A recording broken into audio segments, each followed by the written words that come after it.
Saludos nuevamente. Aquí continuamos con el tema del video anterior con las características de las técnicas con que se evalúa o mide la personalidad. Las técnicas con que se evalúa o se mide la personalidad deben cumplir con dos requisitos: confiabilidad, sistematicidad de respuestas en una prueba, y validez, que es el grado en que la prueba mida lo que pretende.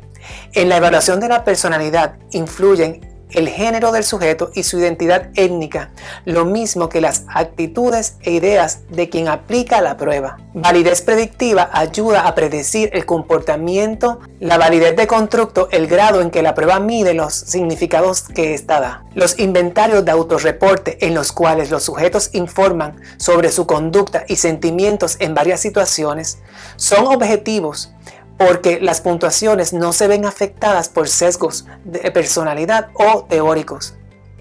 La mayoría de los inventarios pueden aplicarse por computadora, de modo que suelen responderse prácticamente en cualquier momento y lugar. Las técnicas proyectivas, por su parte, tratan de penetrar en el inconsciente, haciendo que los sujetos participantes proyecten sus necesidades, miedos, valores en la interpretación de figuras o situaciones ambiguas. Son subjetivas, poco flexibles y de escasa validez. Generalmente no están bien estandarizadas. Con las entrevistas clínicas se valora la personalidad, pero la interpretación de los resultados es subjetiva. El método de evaluación conductual es: un observador mide las respuestas de los sujetos en situaciones concretas. En el muestreo de pensamientos y experiencias, los participantes registran sus ideas, sentimientos y experiencias que tuvieron durante un periodo determinado.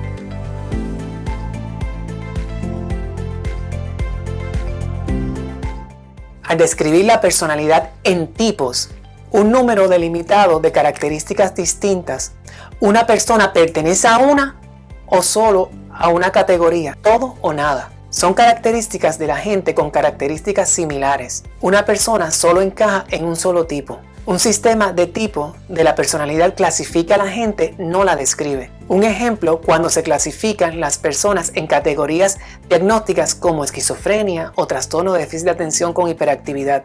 Al hablar de rasgos nos referimos a: los puntajes son variables continuas, cuantitativas. Una persona recibe un puntaje numérico para indicar en qué medida posee un rasgo. Se puede decir que un individuo tiene algún rasgo desde poco hasta mucho. Los rasgos son descripciones muy utilizadas en las descripciones cotidianas de la personalidad. Los rasgos permiten a una descripción más precisa que los tipos, debido a que cada uno refiere un conjunto más enfocado en características. Un estudio clásico contó cerca de 18.000 rasgos entre las palabras del diccionario, según Alpern en 1936. Un ejemplo: una persona puede ser muy amigable, extremadamente segura y moderadamente atlética.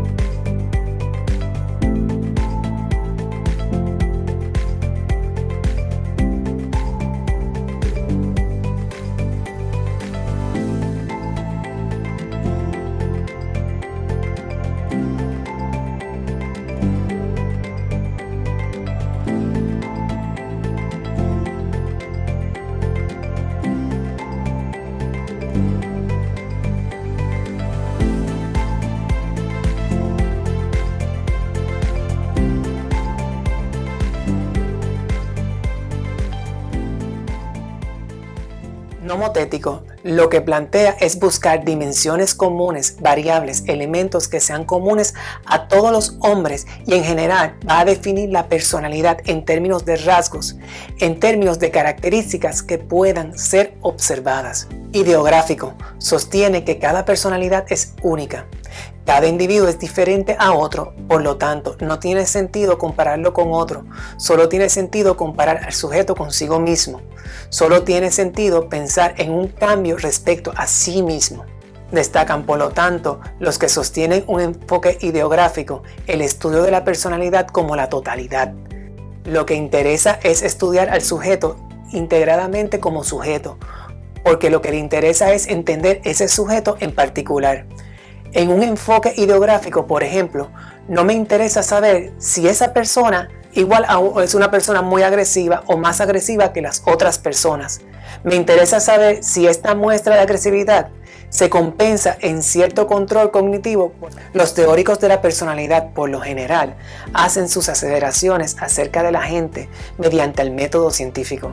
Este método requiere observaciones sistemáticas y de la voluntad de modificar el entendimiento a base de esas observaciones, donde la suposición del determinismo es parte esencial del mismo. Cuando en la investigación de la personalidad hablamos del término determinismo, nos referimos al fenómeno de estudio tiene causas y que éstas pueden descubrirse mediante la investigación empírica. Implica en definir operacionalmente los constructos teóricos, especificando cuáles serán estudiados. La forma más común de medición de un instrumento de autorreporte que realiza algunas preguntas a menudo en un formato de opción múltiples y con instrucciones estandarizadas. La medición debe de ser válida, que mida lo que pretende medir y confiable, dar puntuaciones consistentes en todo momento. Estudios correlacionales miden dos o más variables. Metodología experimental. Grupo experimental versus grupo de control, para evaluar si tiene puntajes diferentes en la variable dependiente. Estudio de caso y psicobiografía. Está usted a punto de emprender un viaje fascinante. Va a descubrir las ideas que los psicólogos y otros estudiosos han propuesto para explicar la personalidad humana. Nos vemos en el próximo video.